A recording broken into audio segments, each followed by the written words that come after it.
First breath of the city. At Durban bus terminal in the market. It's mid-morning. The moment Mazwakhe steps off the long-distance coach, the world explodes around him. Durban hums like nothing he has ever known.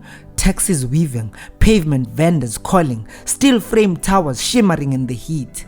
Conductors hanging from half-open minibus doors, palms spinning like wheels. A wheel a point, last one, make a turn.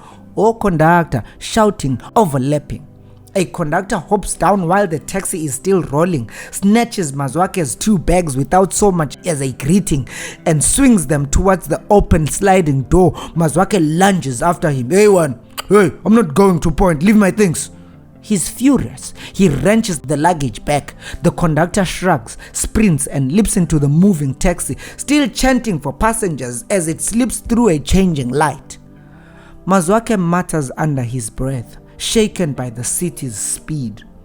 No sooner has he steadied himself than a market woman nearly blocks his path, thrusting a plastic packet of mixed fruits into his hands. Only 5 rand, mfana, enough for the whole family. Mazwakhe forcing the fruit back. No, thank you, ngiyabonga. If I want food or a taxi, I'll ask.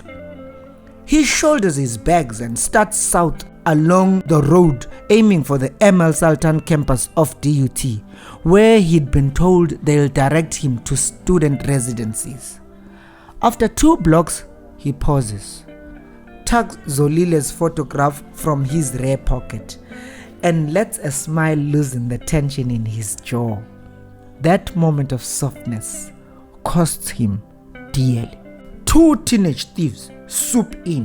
One grabs the heavy suitcase and the other the smaller satchel, and dart in opposite directions. For a heartbeat, Mazwakhe freezes, torn. Then he bolts after the boy with the bigger bag. Thief! You learn from me today. Rubbish! Shouting. Taxi drivers from the opposite rank see the chase, whistle and form a moving barricade of minibuses. The thief is cornered and falls under a flurry of sticks and shamboks. Mazwakhe arrives, delivering his own kicks until the boy curls into submission. Breathing hard, he waves the drivers off. Mazwakhe, that is. Leave him. He's coming with me now. He yanks the boy to his feet and grips him with the collar. Listen, we don't know each other. Youngis, Asazan. But here's what's going to happen. You are carrying this bag with me to DUT. We lock it away, then you take me to your friend who ran off with the other one. Understand? The boy nods, terrified. Mazwakhe drags him across the busy street towards the campus gates, clutching the suitcase that holds his most precious cargo, an album stuffed with photographs of himself and Zolile, proof of a promise bigger than any city.